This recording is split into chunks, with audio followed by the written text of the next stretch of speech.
Всем добрый день! Сегодня расскажу вам про пирамидки формы.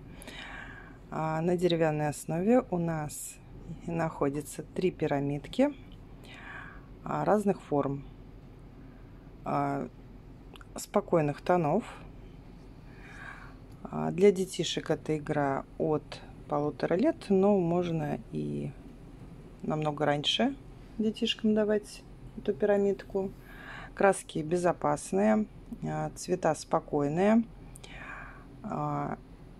Здесь у нас развивается мелкая моторика у детей.